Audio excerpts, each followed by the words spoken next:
Hey everyone! Thank you for joining us for another Crucible Cast episode. This is episode number 23. Hey, That's a 2. We're making good progress on these things. I know.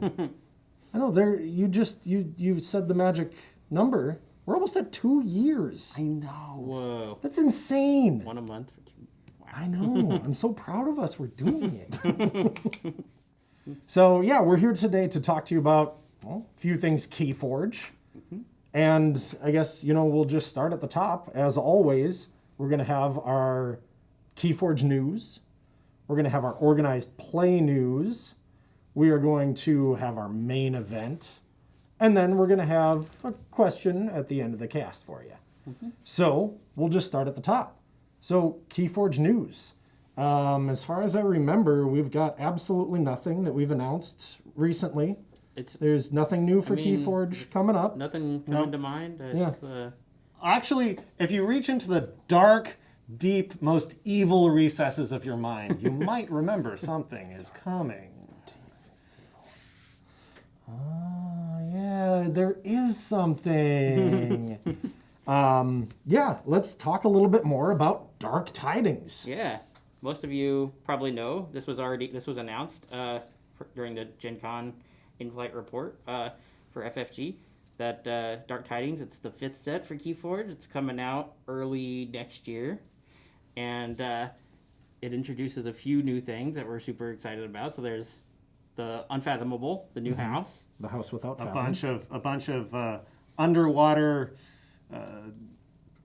beings that worship dark, mysterious gods at the bottom of the ocean, and that leads us to the Tide, which is a new / returning mechanic. Aaron, is it new or returning? I'm not sure. Good question, right? Huh? Good point. Because Valocanth mentioned it, and that actually came up in development. We were going to do it a whole different way, and Valocanth wouldn't work, and people were so upset that Valocanth wouldn't work. We had to redesign. We had to make sure that Valocanth could work the way he was printed. Yep. We could reprint him and not have to errata him, So. So it is both a new and returning mechanic. All right. Something to look forward to. First I'm hearing about that. And there's also Evil Twins. Yes. That's my favorite. You open a sweet deck. That's the regular version of the deck. There's going to be an Evil Twin version of it out there somewhere in the world that actually got printed. That's your deck's name, Evil Twin, and a lot of the creatures in your deck will have Evil Twin variant versions that will only appear if you get the Evil Twin. As discussed, all of these Evil Twins will have goatees. Correct? Or yeah. We can't spoil anything here. This isn't a spoiler cast. Sorry. Important to note, the one of the interesting things about Evil Twins is that the deck lists between the deck and the deck's Evil Twin are actually the same. It's the cards within the deck that are different. So it's still a unique deck game, but now some of them are evil. I mean, I've played against some decks that I would say were already pretty evil. Oh yeah, as have I. Trust Not me. titled that way. So super excited for the Evil Twins, and whether they have goatees or not, they can still be evil. Yes. So I actually have a question for you that's come up quite a few times since we made this announcement, and it's regarding the Evil Twins. So people have been asking how many cards are in the set, because I think we gave a number on one of our videos, and then on the website it says 250 plus. Right. So the 250 plus isn't counting the Evil Twin variants, right? Right.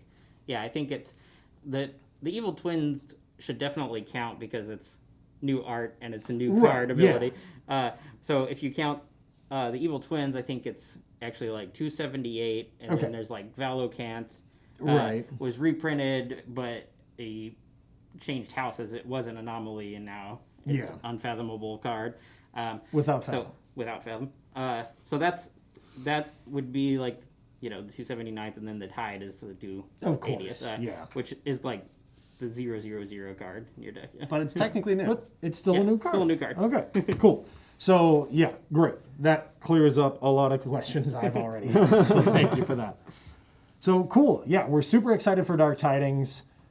Just something new, something different. The tide mechanic is going to be crazy, and I'm looking forward to playing with that. So keep watching for more news and more spoilers on Dark Tidings as we continue doing these videos and others.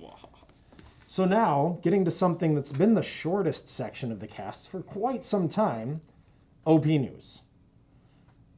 I can actually talk about some OP news today, and I'm so excited. So some of you, maybe all of you, have already seen the announcement that we put out within the last week or two.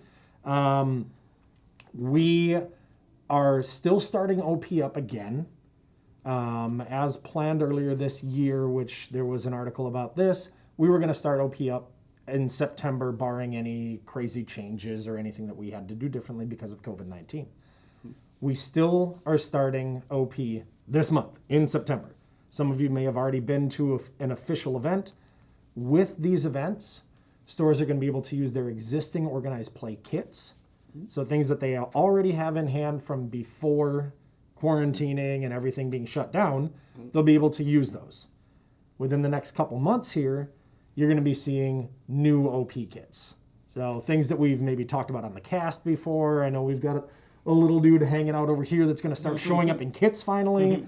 Super excited for that. So like I said, in the next couple months, you'll start seeing these new kits coming out, hitting your stores, and have new exciting things to pick up when you go to your local retailer and play some KeyForge. Cool. So that's it for the store level stuff. We're excited for that. We're going to continue, obviously, to do kits as we move forward. But when it comes to our larger tier events, there were some announcements. I just want to clarify what we mean by what we said in the announcement. So when it comes to store champs and events on that tier, we are postponing those events. Now, what we mean when we're saying that we're postponing them is they are probably still going to happen at some point in 2021. We are continuing to watch the situation, and we are going to be ready to launch those as soon as we're just in a safer, better place to do so. We don't want to release these in specific markets without sharing it with the entire world, because that's not what we do as a global organized play group. So those are postponed. We'll be able to get those because it's in a local store. We'll be able to get those sooner than these other events, which are on a hiatus. So those are going to be bigger events like the Prime Championships, our Vault Tours, our Continentals, World Championships, the really big, robust events where you're going to be, sitting inches away from people and across a, 2-foot table from somebody else. So those events, the reason we're saying they're on hiatus is right now we don't have a plan as to when they will start. Obviously, we want to do them all again, but we need the world to be in a much safer, much better place to be able to do that. We will continue to watch the situation as, COVID maybe revamps, maybe just starts going away as we get vaccine, things of that sort. And we will make sure to keep you guys in the loop as to when those events will be coming back, because we're very excited for those events to come back. Yeah. Now, with Worlds being one of those events, I also want to remind everybody and let everybody know that if you won an invitation, if you earned an invitation to the 2020 World Championships, you are completely out of luck, and you never get to come to Worlds again. I'm kidding. Right. No, that's absolutely not right. So if you did earn an invitation to 2020 Worlds, you will be able to use that for the next World Championships. Obviously, we're not going to just say, hey, good try it again. But yeah, we want to make sure that you guys all get your invitation as well. So maybe whenever Worlds does happen again, whether it's late 2021, 2022, whenever it be, it might be a huge event because we will have a lot of invitations out there. So I'm going to write you to super make sure excited. that my specific invitation is still on the list. You did not earn an invitation. Dang it! Yeah. Sorry about that. I think tried. there I had are to try. rules against that. I had to try. Listen. But good try. Maybe we'll invite you. We'll invite you for something else. Okay. You can come hang out with us. Oh, that's all I really wanted. All right. What Perfect. pseudonym have you been playing? So yeah, that's OP. Organized play. The OPs. We're super excited to actually have some things to tell you. Yeah. And now we have other things to talk about that people have done more recently and are going to affect more people now. But we talked about some really cool stuff on the last cast and sent you guys out hunting. Yeah. Let's see what you were able to catch.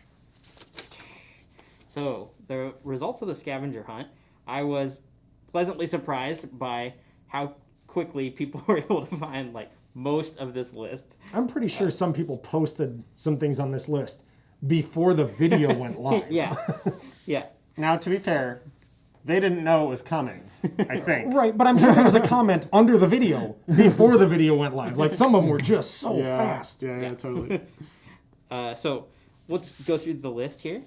The first one is a deck with all 3 gigantic creatures, which I actually thought wouldn't be as rare as it is. We looked it up on the Master Vault, and there's like very few out there, but they do exist. But they haven't been posted yet, so that one's still open for the scavenger hunt. You know, if you have one of those, you want to show it off, definitely post yes. it. Definitely. I want to see what that looks like in a real deck. So the second one was a card with all 5 enhanced icons. So no regular bonus in Amber icons. These all have to be given by enhance. And that one is also still at large. No one's reported that either. There's been a bunch of 1 Amber and 4 bonus enhance icons, Yeah. but that's not what we're looking for. No, Yes, have to do better. be better. The third one is a deck with all 7 sins in it, which is gross. So good, so good. That one actually has been found. Was posted by Jacob Mason. Good job. Good work. Yeah, on the YouTube video. Yeah. The fourth one is a deck with 20 or more bonus Amber icons on it, or not Amber icons, just bonus enhanced icons.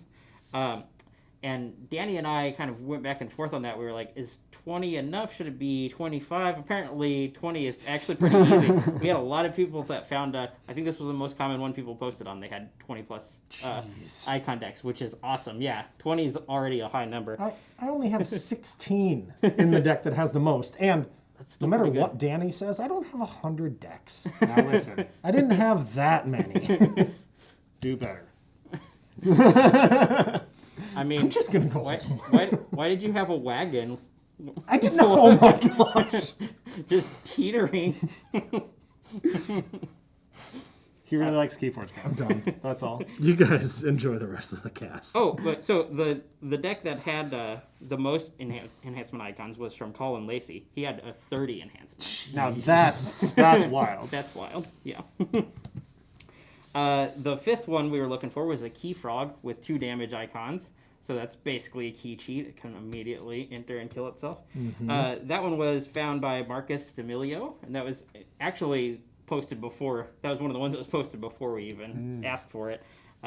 People immediately saw the potential in that beautiful Key Frog. The sixth one we were looking for was a QMax or a Relentless Creeper, one of those creatures that can recur. Self archiving. Yeah, one of those with 3 or more icons. And that was found by Adam Carlson. He had a QMax with 3 icons on it. Nice. Yeah. I think one was a draw icon. So, yeah, it's so good. Go up. So So good at drawing, yeah. Just playing it every time. Every turn, yeah. Yeah. The 7th one was a Cleansing Wave with 3 damage icons. Josh's 2 damage icon. Still, Who found that? Still decent, but that one was Mark Chung. Come on, Mark. You're making me look Showing him bad. up. But yeah, good job. The 8th one was a Faust the Great, or there were several other Saurian cards that could fill the slot, but with 2 capture icons on it.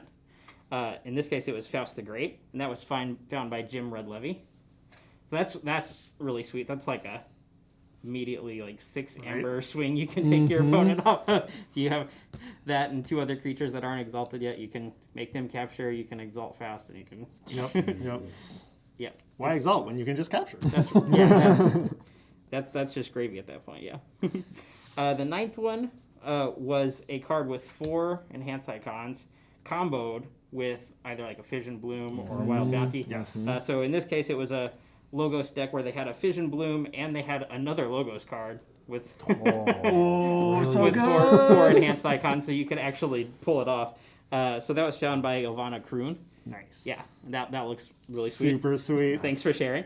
And then the 10th one we were looking for was like a Time Warp pair where you have the mutated version of a creature alongside their regular version.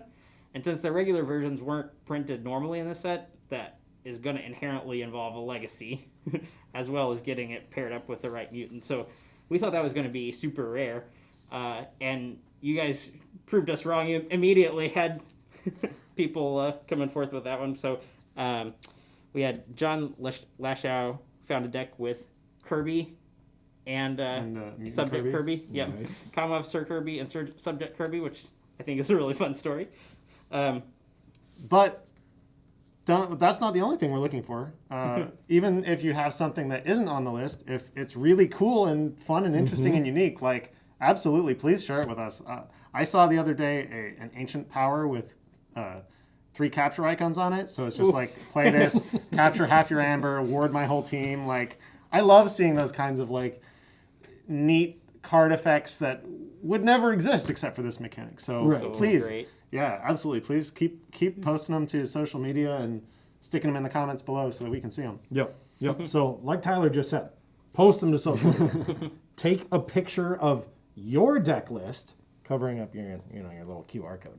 Yeah. Don't share that with the world. We don't want to steal your QR codes. But make sure you're taking a picture of your deck. Don't go grab it from the Master Vault. Don't just go search it. Come on.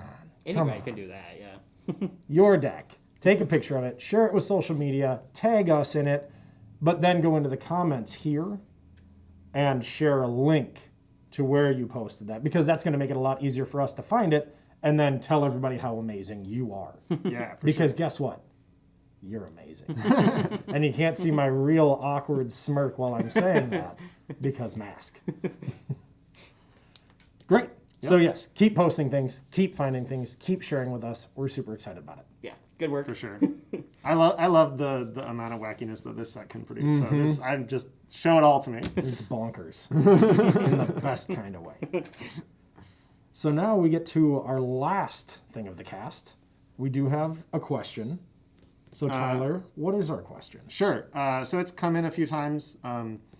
If I play Imberlution, what's the order of the creatures? So Imberlution is an untamed event with Omega that says play, destroy each creature, and then each player reveals their hand and puts all of the creatures in their hand into play.